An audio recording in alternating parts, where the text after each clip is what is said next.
우리가 마음을 온전하게 나누지 못하면 사람들과의 소통은 겉돌게 됩니다. 마음을 열어 나누지 못하는 이 결정적인 이유는 저는 그렇게 생각해요. 자기를 내려놓지 못하기 때문이죠.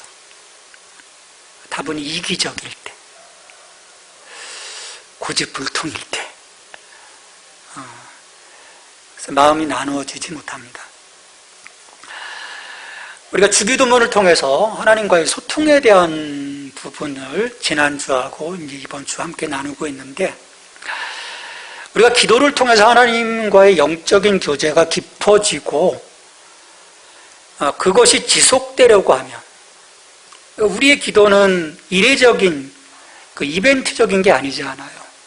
내가 평생 주님과 함께하는 그 기간 안에서 늘 기도 안에서 하나님과 소통하는 것인데, 그것이 지속되려고 하면 내 것에, 이 자신의 것에 집중하기보다는 먼저 하나님을 바라보는 것이 필요한 거예요. 아까 우리 종철 형제가 얘기했던 것처럼 주님이 바라보는 그 시선과 그 시선을 맞추어서 그 지점이 일치되어질 때, 실은 우리의 그 신앙함이 예수 그리스도 안에서 이제 온전케 되어지는 것이라고 생각하고, 저는 그것이 소통이라고 보는데, 내가 하나님을 먼저 바라보고 그 하나님의 뜻이 어떤 것인지에 대한 어떤 그런 그 영적인 감각들을 놔버린다면 우리는 소통하기가 쉽지 않은 거죠. 그런 점에서 예수님은 이 주기도문을 통해서 제자들에게 하나님의 마음을 알아가도록 가르치시는 거예요. 그래서 예수님은 제자들에게 너희는 이렇게 기도하라 말씀하면서 하나님을 향한 이 세 가지 기원을 통해서 우리의 가장 우선되어지는 관심사가 나의 것이 아니라 하나님의 이름과 하나님의 나라와 하나님의 뜻에 있습니다.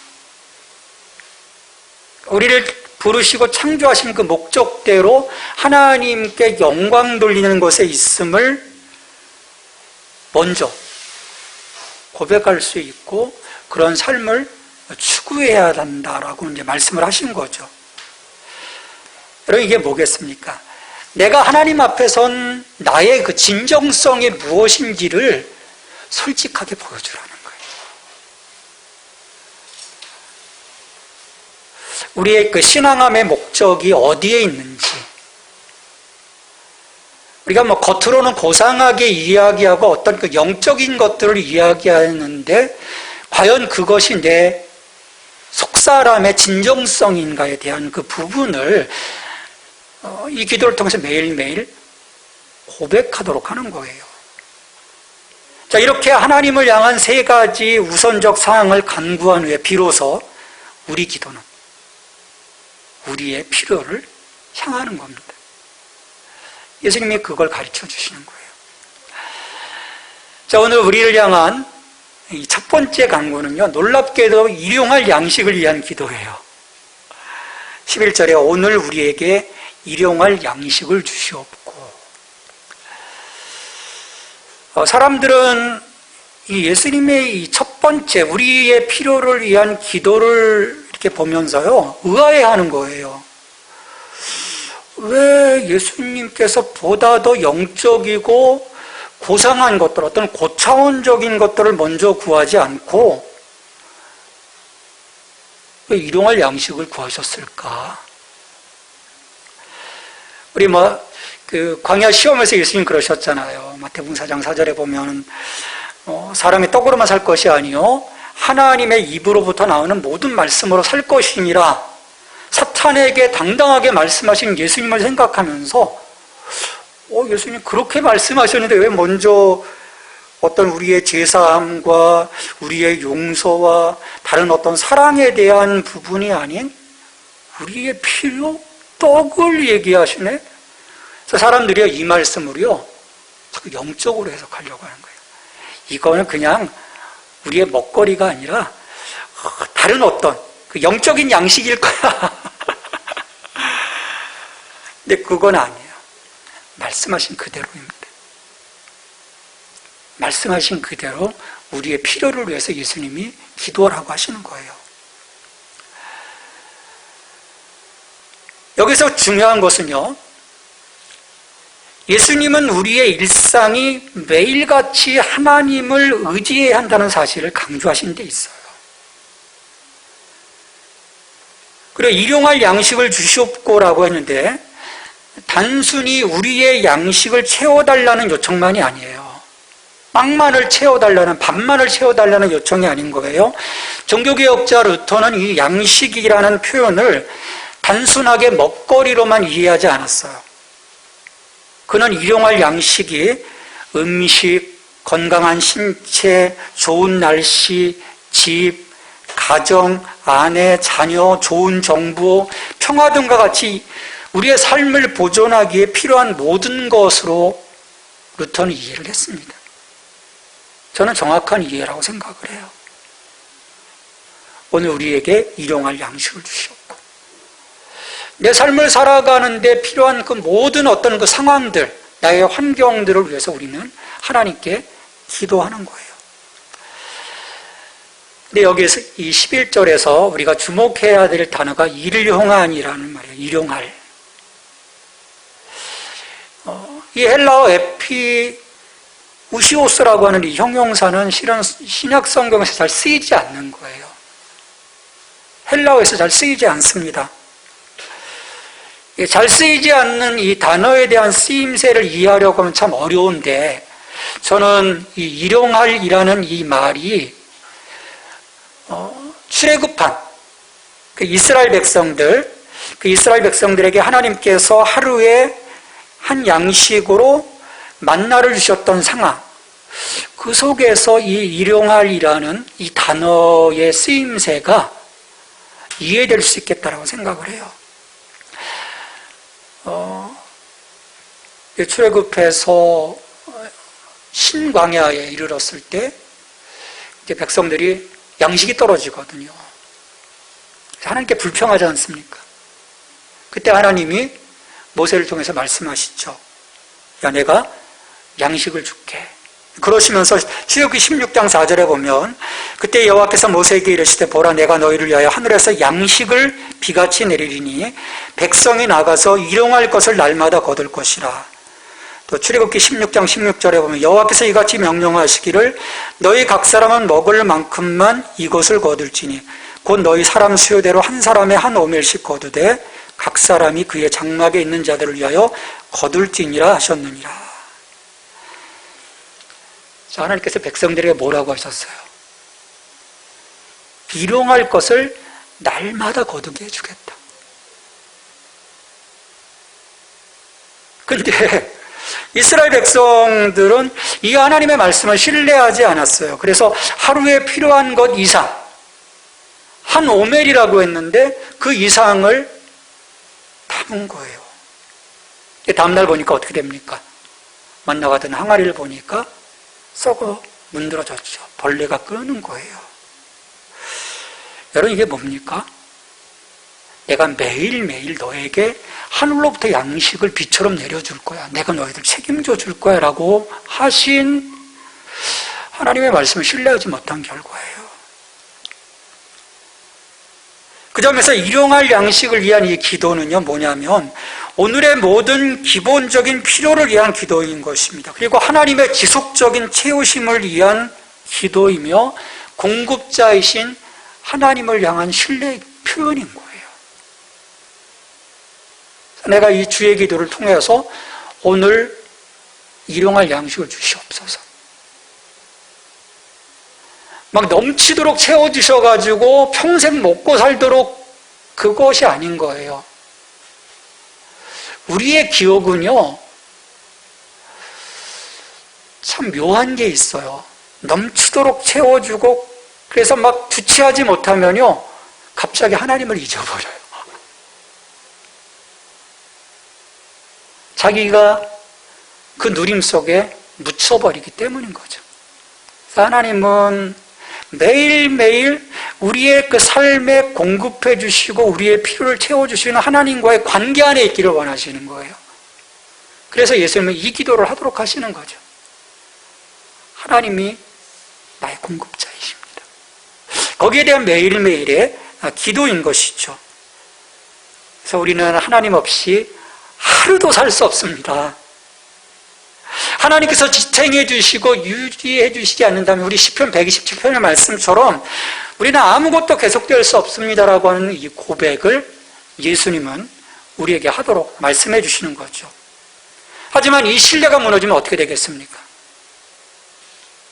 내가 막 두어 오멜씩 채우는 것처럼 내 방법, 내 수단을 강구하게 되는 거예요. 주님은 제자들에게 이렇게 자기의 능력으로 또는 주변의 다른 것들을 통해서 문제를 해결하고자 하는 그 모든 시도들을 당장 내려놓으라는 거예요. 우리가 신앙한다고 하면서 우리는 과연 어떤가? 우리가 이 기도를 드리고 있으면서도 여전히 우리는 바쁘게 움직이고 있는 것은 아닌가? 내가 하나님을 전적으로 신뢰하고 있지 않은 것은 아닌가? 우리가 좀 생각을 해봐야 될 것입니다. 그래서 우리는 이 기도 가운데 있어야 돼요. 내 능력으로 살아가는 것이 아닙니다. 하나님의 공급하심으로 살아갑니다. 겸손인 거죠. 겸손에 대한 부분. 아까 겸손의 각도도 얘기하셨는데 결국 겸손해야 하나님과 소통함이 이루어지는 거 아니겠습니까? 그리고 무엇보다도 이러한 그 일용할 양식을 위해서 기도할 때 우리의 기본적인 필요들을 위해서 기도해야 되겠지만 그뿐만 아니라 우리의 시선은요 어디를 향해야 되겠습니까? 우리 이웃을 향해야 돼요. 우리 이웃을. 더 힘든 삶을 살아가고 있는 많은 이들의 채우심을 위해서도 우리가 중보기도해야 합니다. 우리 주변을 살펴보면요 정말 중보해야 할 일들이 참으로 많습니다. 이 한남동 일대에도 얼마나 많습니까? 우리가 복음으로 교회를 새롭게 하지만 세상을 이롭게, 우리가 작은 교회이지만 이 지역을 향한 지역의 필요, 많은 것들을 필요로 하는 사람들을 향한 우리들의 그 마음, 그것들이 저는 준비되어야 한다고 생각하고요. 그리고 지금 전쟁의 참혹함을 겪고 있는 이 우크라이나 국민, 이들도 그들의 필요와 안전이 매일매일 매순간 위협받고 있거든요. 우리는 저들의 모든 필요를 위해서 정말 간절히 기도해야 합니다. 여러분, 이 기도가 왜 필요한지 아십니까? 그럴 때 우리의 기도는요 나만의 그 이기적인 영역을 넘어서 이웃의 생명을 살리는 기도로 확장이 돼요. 여러분, 이것이 제사장적인 삶이 아니겠습니까? 우리의 부르심이 거기에 있거든요. 너만을 위해 살라는 것이 아니에요. 하나님의 부르심은 제사장적인 삶인 거예요. 그러니까 우리의 이 신앙은요 개인의 신앙이 아닙니다. 공적인 신앙인 거예요. 그래서 이러한 기도를 통해서 세상을 볼 수 있도록, 그래서 제사장의 삶을 살아갈 수 있도록 주님 우리를 요청하시는 거죠. 이렇게 일용할 양식을 위한 간구에 이어서 예수님은 두 번째로 우리의 죄사함에 대해서 간구하도록 하십니다. 우리 12절 말씀 같이 읽습니다. 우리가 우리에게 죄 지은 자를 사하여 준 것 같이 우리의 죄를 사하여 주시옵고. 이 간구는요 굉장히 중요해요. 매일 우리의 근본적인 구원의 문제를 위해서 기도하라는 것이 아니에요. 이 두 번째 간구는 우리가 일상에서 범하고 있는 죄에 대한 것입니다. 이미 우리는 예수 그리스도 안에서 죄사함을 받았고 구원을 받았어요. 여기 대해서 여러분 의심하고 흔들리십니까? 네, 의심해서는 안 돼요. 흔들려서는 안 돼요. 우리는 죄사함 받았고 구원 받았어요. 하지만 우리가 예수님의 그 십자가 대속으로 구원을 받았고 성도가 되었지만 우리는 여전히 연약합니다. 그래서 죄의 유혹 앞에 무릎 꿇을 수가 있어요. 우리 베드로 그러잖아요. 전 절대로 주님 배신하지 않습니다. 우리가 자신만만히 할 수가 없는 거예요. 죄 앞에서는. 또 그렇다고 해서 우리가 이미 죄사함을 받았으니까 사람들이 자꾸 오해하는 거예요. 내가 죄사함 받았어. 나 죄사함 받았으니까 이런 내가 범하는 모든 죄들 다 용서받은 거 아닐까? 퉁쳐버릴 수 있는 거 아닐까라고 생각할 수 있는 거예요.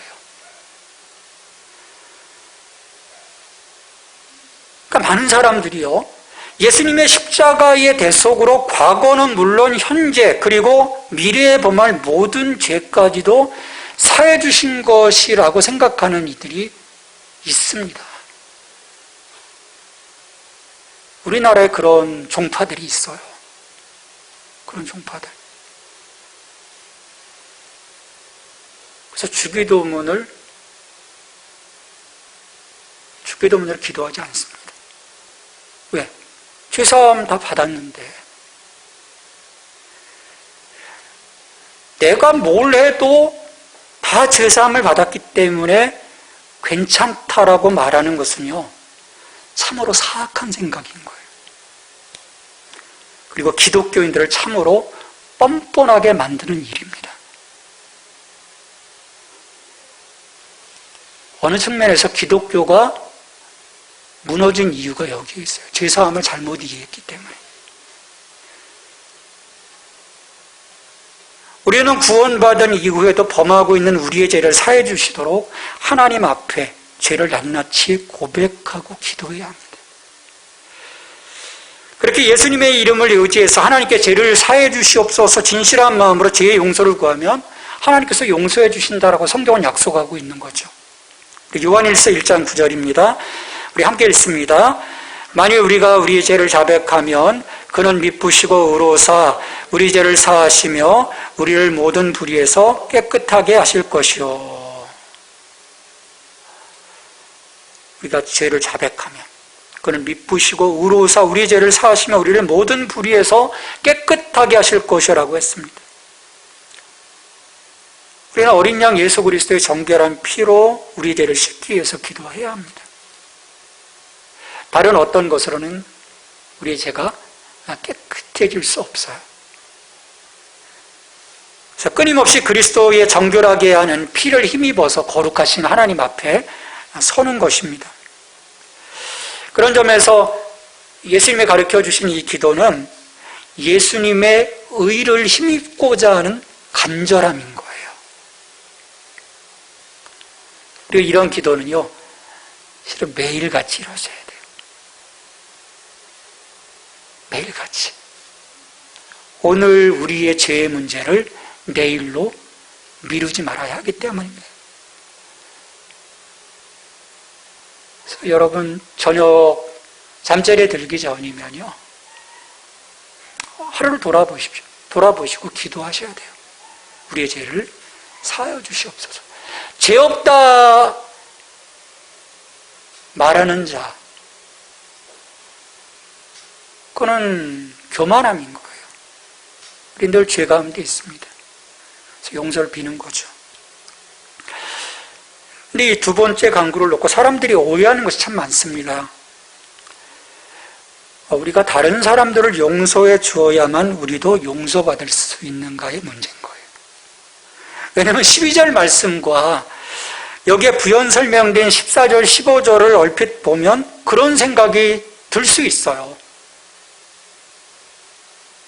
너희가 사람의 14절에 보면 너희가 사람의 잘못을 용서하면 너희 하늘 아버지께서도 너희 잘못을 용서하시려니와 너희가 사람의 잘못을 용서하지 아니하면 너희 아버지께서도 너희 잘못을 용서하지 아니하시리라. 그냥 보면 하나님의 용서는 다른 사람의 잘못을 용서하는 것이 전제되어야 하는 걸까? 라고 하는 생각이 드는 거예요. 이 말씀을요,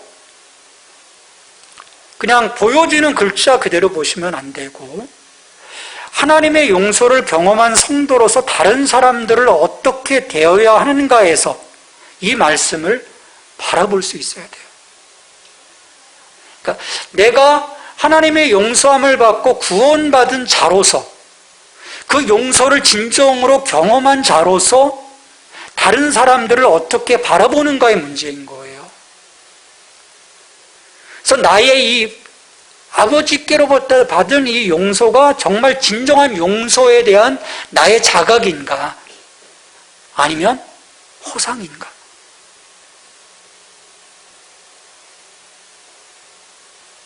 단순히 너희가 너희에게 잘못한 사람들을 용서하지 않으면 하나님의 용서를 받을 수 없다. 그런 의미가 아니라는 거예요. 오히려 하나님의 자비를 기대하기 전에 먼저 우리가 마음의 완악함을 다른 사람들을 미워하고 원수처럼 여겼던 그 마음의 완악함을 참으로 회개해야 하는데 무게중심이 있는 거예요.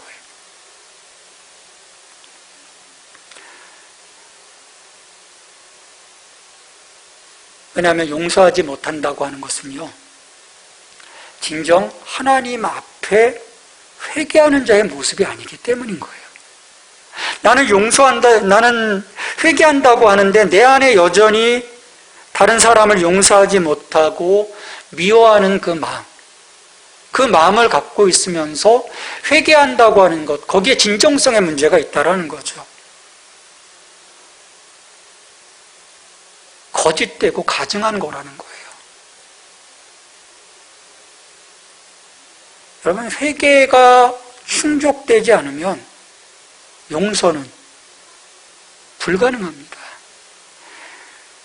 요즘 전직 대통령 그 사면 문제를 가지고 얘기하면서 사람들이 안 돼라고 할 때 뭐라고 말합니까? 저 사람 용서를 빈 사람이 아닌데 자기 죄에 대해서 용서를 구하지도 않았는데 왜 사면해줘?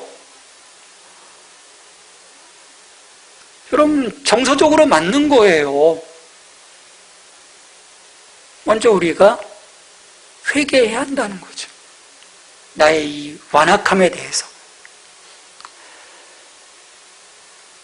그래서 우리가 우리의 그 마음의 완악함을 열고 다른 사람을 용서하지 않으면 하나님은 우리를 용서하시고자 하실 때 우리도 하나님을 향해서 마음을 열 수 없어요.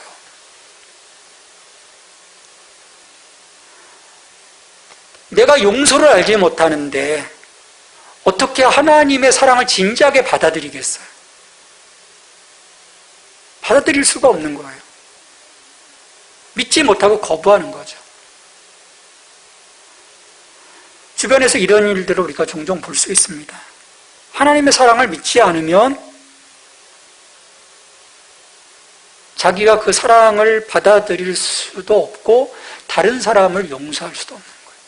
그래서 세상이 이런 거죠. 하나님 사랑을 받아들일 수 없거든요. 왜? 하나님 믿지 못하니까. 그 사랑을 알지 못하니까. 그런 상황에서는 하나님의 용서가 이루어질 수 없는 거예요.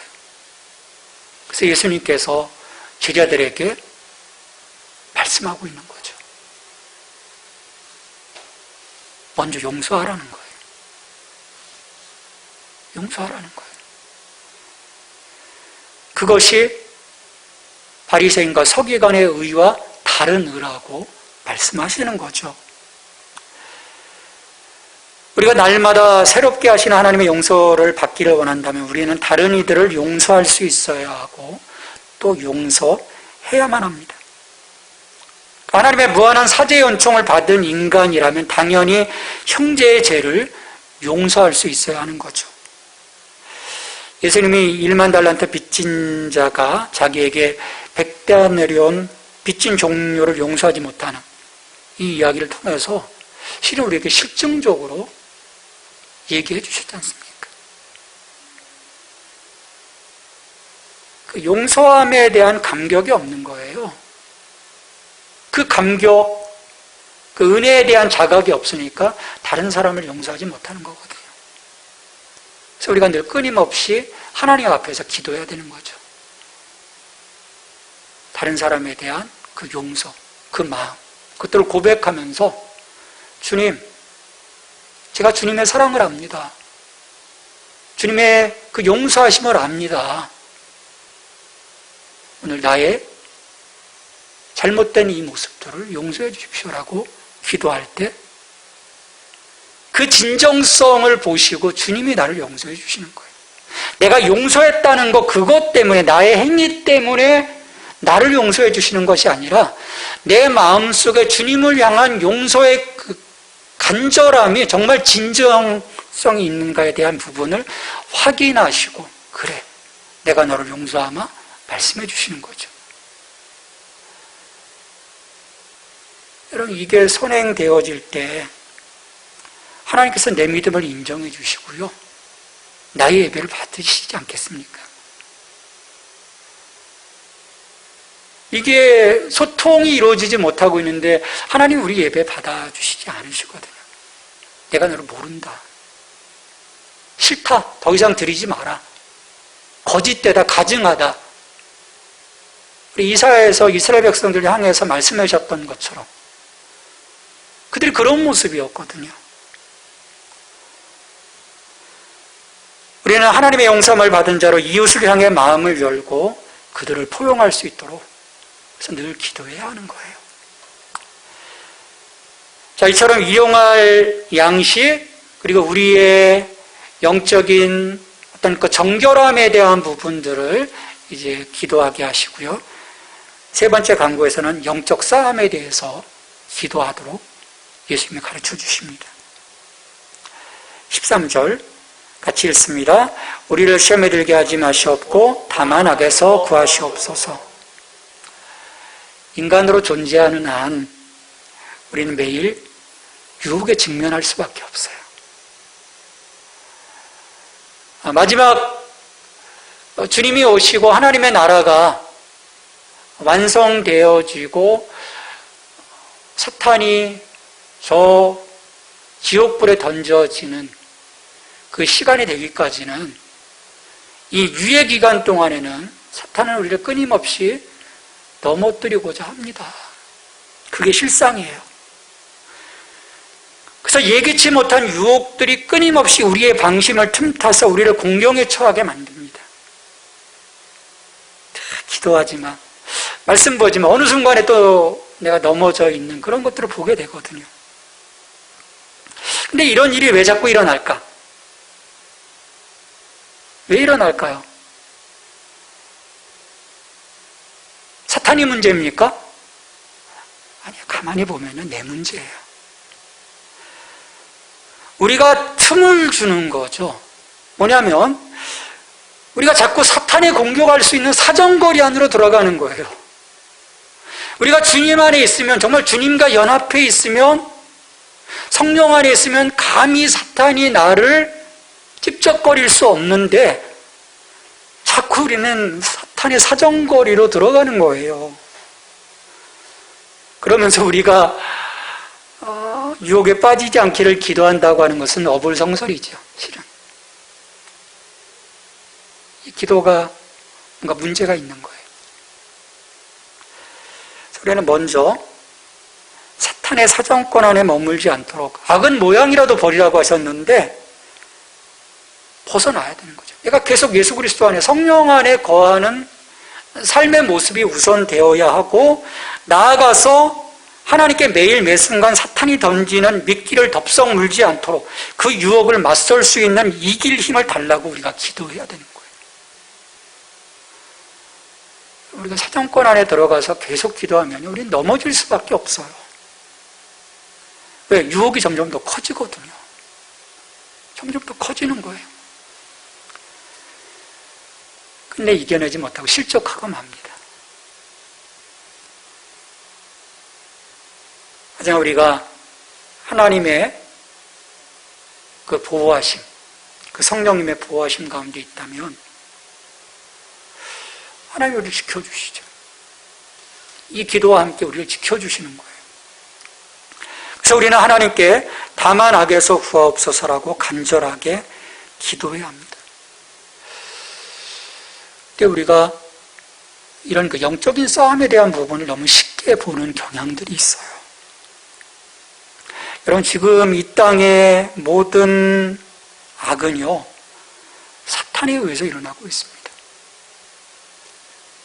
일상의 작은 악으로부터 시작해서 많은 이들의 삶을 비참하게 파괴하는 전쟁까지 악은 준동하고 있습니다. 물론 정치적으로도 볼 수 있고 문화적으로도 볼 수 있고 사회적으로도 볼 수 있어요. 그렇지만 그 깊이 들어가서 중심부를 보면 악의 문제인 거예요. 성경은 사탄의 이와 같은 모습을 우는 사자에 비유하여 경고하고 있습니다. 베드로전서 5장 8절입니다. 근신하라 깨어라 너희 대적 마귀가 우는 사자같이 두루다니며 삼킬 자를 찾나니. 예수님은요, 영적 전투의 중요성을 잘 알고 계시는 분이십니다.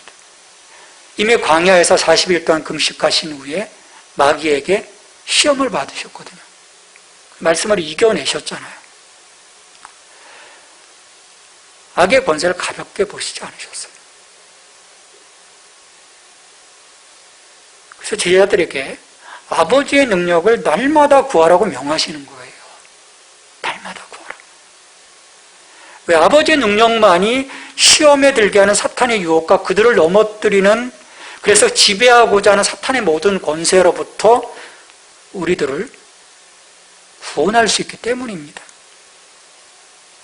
그래서 악에서 구하소서라고. 이 악에서 우리를 구해주실 분은 아버지 하나님이시라는 거예요. 우리의 이 세 번째 영적 싸움에서의 이 간구함은요, 매일매일 중요합니다. 매일매일. 사탄은요, 끊임없이 움직여요. 끊임없이. 사람들은 넋놓고 있는 거죠. 어제 러시아가 왜 저렇게까지 되어졌을까에 대한 KBS에서 방영한 걸 잠깐 봤는데요.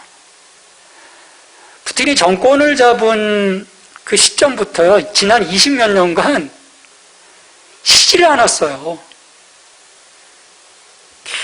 계속 자기의 아우라를 위해서요, 끊임없이 움직였어요. 서방 세계는요, 우습게 봤어요. 그 악을 우습게 본 거예요. 그리고 이게 터진 거죠. 그 서방 세계의 지도자들 참 보면 어리석었던 부분들이 참 많았던 거죠. 이건 전 세계적인 문제뿐만 아니라 우리 일상에서도 마찬가지입니다. 우리가 우습게 보는 그 순간에 우리는 당하게 되어 있는 거예요. 그래서 우리는 끊임없이 이 시험에 들지 않게 기도함과 아울러서 이 악에서부터 우리를 구해달라고 기도해야 하는 것이죠. 우리 주님께서 가르쳐 주신 기도, 참으로 놀라운 기도입니다. 우리 화면에 기도문 넘겨주시죠. 하나 넘겨주시면 우리 같이 한번 주기도문을 한번 읽겠습니다. 하늘에 계신 우리 아버지, 아버지의 이름을 거룩하게 하시며 아버지의 나라가 오게 하시며 아버지의 뜻이 하늘에서와 같이 땅에서도 이루어지게 하소서. 오늘 우리에게 일용할 양식을 주시고 우리가 우리에게 잘못한 사람을 용서해 준 것 같이 우리의 죄를 용서하여 주시고 우리를 시험에 빠지지 않게 하시고 악에서 구하소서. 나라와 권능과 영광이 영원히 아버지의 것입니다. 헬라어 단어 시은 7개로 묶여져 있는 기도문이에요. 시은 7개. 놀라운 기도인 거죠. 하나님의 나라를 세우시고 모든 이로 하여금 하나님의 뜻에 순종하도록 하셔서 하나님의 이름을 영화롭게 하시도록 하나님께 간구하는 이 기도. 그리고 우리의 필요와 우리의 영적인 싸움과 우리의 제사함을 위해서 하나님께 기도하도록 하신 이 기도. 예수님께서 전해주신 이래로 참 긴 시간이 지났습니다. 2000년이 넘는 시간 동안 많은 사람들이 이 기도를 했어요. 여러분, 이 기도가 오늘 여러분의 간절한 기도로 이어지고 있습니까? 예수님이 정확히 이 기도대로 기도하라 말씀하신 것이 아니죠. 너희는 이렇게 기도하라. 즉 이런 방식으로, 이런 순서와 이런 의미로 기도하라고 말씀하신 거예요. 우리는 이 예수님의 기도에 나의 삶과 연관된 말들로 이제 채워가야 합니다.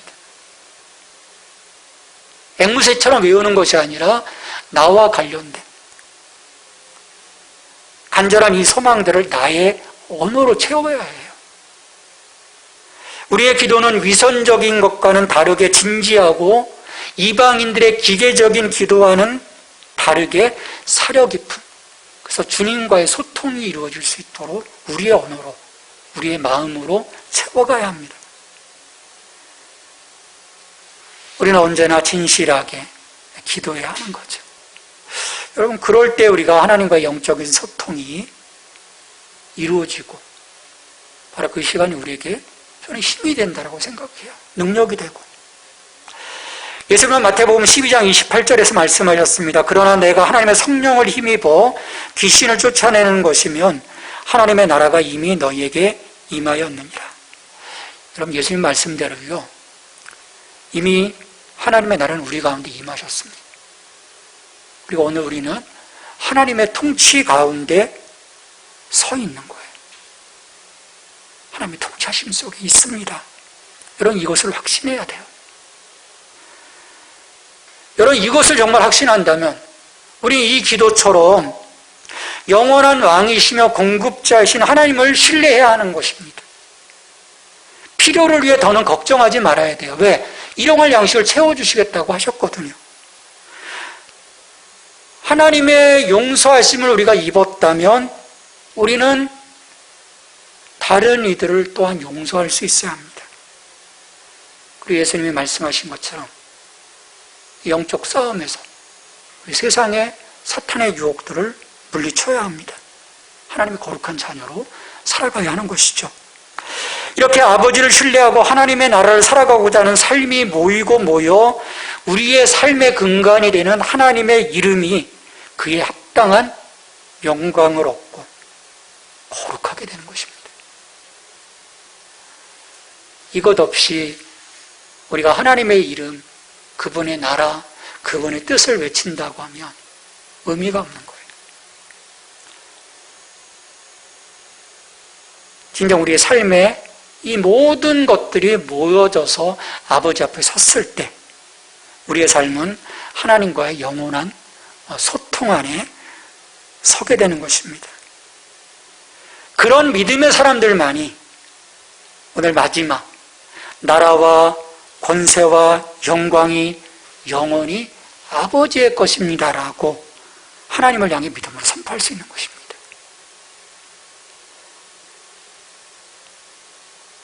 이 삶과 믿음이 없는데 하나님을 향해서 이렇게 외칠 수 있겠습니까? 모든 것이 다 아버지의 것입니다. 외칠 수 없죠. 그리고 외치더라도 그것은 그냥 외침인 거예요. 진정한 고백이 아닌 거죠. 우리 이 기도를 통해서 진정으로 우리의 모든 것 대신에 하나님을 높여드리는 저와 여러분이 되기를 주님의 이름으로 축원합니다. 우리 같이 기도하십시다. 주님, 같이 기도할 때 주님, 우리의 기도를 통해서 하나님과 진정한 교통이 이루어질 수 있도록 도와주십시오. 나의 기도가 정말 의미 있는 기도가 되게 해주시고 주님과 진정으로 소통하며 아버지의 마음을 기쁘게 해드릴 수 있는 우리의 부르짖음이 될 수 있도록 도와주시옵소서. 우리 같이 기도하겠습니다. 하나님, 우리에게 기도를 가르쳐 주시고 너희 이렇게 기도하라 말씀하신 이 기도를 통해서 주님, 우리가 진정 우리의 마음을 담아 하나님의 나라와 하나님의 이름과 하나님의 뜻을 먼저 구하며 우리의 삶에 필요한 것들을 또한 구해나갈 수 있는 하나님과의 그 교통함이 이루어질 수 있도록 도와주시옵소서. 우리 너무나도 우리의 것을 추종할 때가 많습니다. 내 것을 찾을 때가 많습니다. 하나님, 오늘 마지막 권세와 영광이 영원히 아버지 것입니다라고 외칠 수 있는 믿음의 사람이 될 수 있게 도와주시옵소서. 주님 도와주시옵소서. 주님 이것을 도와주시옵소서. 우리의 삶에서 이것들을 이겨내게 도와주시옵소서. 하나님 우리의 마음을 하나님 이 시간 새롭게 하사 주님의 것을 바라볼 수 있게 하여 주시옵소서. 주님 도와주시옵소서.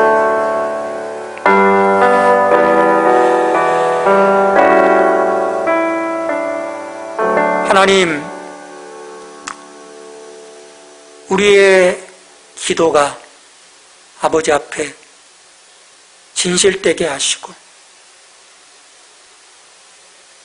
그로 인해 하나님과 영적인 소통의 시간이 우리에게 놀라운 힘이 될 수 있도록 도와주시옵소서. 나의 것을 주장하는 것이 아니라 하나님의 나라와 하나님의 이름과 하나님의 뜻, 하나님의 영광을 향한 우리들의 삶이 주님께 시시각각 올려드릴 수 있도록, 그래서 우리의 그 예배가 하나님 앞에 온전히 이루어지게 하시고, 그 예배의 끝에 나라와 권세와 영광이 영원히 아버지의 것입니다라고 고백할 수 있는, 내 것을 주장하는 것이 아니라 아버지의 것을 올려드릴 수 있는 저희들의 믿음이 하나님 앞에서 고백될 수 있도록 주님 우리의 마음을 새롭게 하여 주시옵소서. 우리가 사순절 절기를 보내며 주님을 깊이 묵상합니다. 주께서 우리의 마음 속에 주님의 그 마음을 허락하여 주시어서 우리도 그 주님 가신 그 길을 겸손히 쫓아갈 수 있는 내려놓음의 그 마음을 하나님 허락하여 주시어서 주님과의 아름다운 동행이 쉼없이 이루어질 수 있도록 축복해 주시옵소서. 예수님의 이름으로 기도합니다. 아멘.